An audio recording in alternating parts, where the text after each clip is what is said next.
আসসালামু আলাইকুম ওয়া রাহমাতুল্লাহি ওয়া বারাকাতুহু নাহমাদুহু ওয়া নুসাল্লি আলা রাসূলিহিল কারীম আম্মা বাদ। সুপ্রিয় দর্শক, দেশ ও প্রবাসে যারা আমাদের দেখছেন সকলকে জানাই আন্তরিক শুভেচ্ছা ও মোবারকবাদ।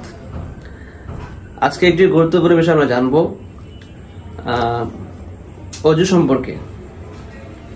তো ওযু একটি ইসলামের গুরুত্বপূর্ণ বিষয়, যেটি ছাড়া নামাজ, কোরআন তেলাওয়াত কোনো কিছুই সহি হবে না।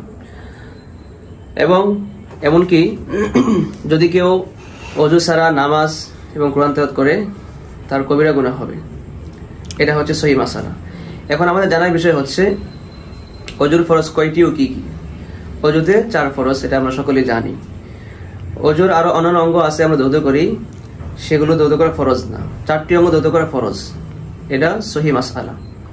এখন আমরা কোরআন থেকে জানবো কোরআনের কোন সূরায় কোন আয়াতের মধ্যে আল্লাহ তাআলা ওযু সম্পর্কে এই আয়াত নাযিল করেছেন। আল্লাহ তাআলা সূরা মায়েদার 6 আয়াতে বলেন, ইয়া আইয়ুহাল্লাযীনা আমানু ইযা কুমতুম ইলাস সালাতি ফাগসিলু ওয়ুজুহাকুম ওয়া আইদিয়াকুম ইলাল মারাফিক ওয়ামসাহু বিরুউসিকুম ওয়া আরজুলাকুম ইলাল কাবাইন। সুপ্রিয় দর্শক, আল্লাহ সুবহানাহু ওয়া তাআলা বলেন, হে ঈমানদারগণেরা, ইয়া আইয়ুহাল্লাযীনা আমানু, হে ঈমানদারগণেরা, ইযা কুমতুম ইলাস সালাহ, যখন তোমরা নামাজের ইচ্ছা করো, ফাগসিলু ওয়ুজুহাকুম, তোমরা তোমাদের চেহারা সমূহকে ধৌত করো, ওয়া আইদিয়াকুম ইলাল মারাফিক, এবং 2 হাত কনুই পর্যন্ত ধৌত করো, ওয়ামসাহু বিরুউসিকুম, এবং তোমাদের মাথা মাসিহ করো, ওয়া আরজুলাকুম ইলাল কাবাইন, এবং তোমাদের উভয় পা টাকনু সহকারে ধৌত করো। এই কথাগুলো আল্লাহ তাআলা তার বান্দাদেরকে বোঝানোর জন্য সরাসরি আল্লাহ তাআলা কোরআনের আয়াতের মাধ্যমে জানিয়ে দিয়েছেন। তো এখান থেকে আমরা সুস্পষ্ট বিষয় জানতে পেরেছি ওযুর 4টি ফরজ, 4টি অঙ্গ ধৌত করা ফরজ। এটা আল্লাহ তাআলা কোরআনের কোন সূরার মধ্যে বলেছেন, দলিল সহকারে বলেছি।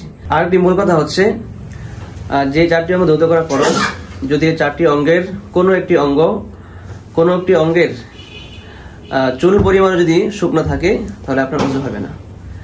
যদি সেই ওযু দিয়ে আপনি নামাজ পড়েন, নামাজ হবে না। কোরআন তেলাওয়াত করলে সেটা আপনার গুনাহ হবে। সুতরাং আমরা বিষয়টি খুব খেয়াল রাখবো, যাতে করে আমাদের সওয়াবের আশায় গুনাহ না হয়ে যায়। আল্লাহ তাআলা আমাদের সকলকে বুঝার এবং আমল করার তৌফিক দান করেন। আসসালামু আলাইকুম ওয়া রাহমাতুল্লাহি ওয়া বারাকাতুহু।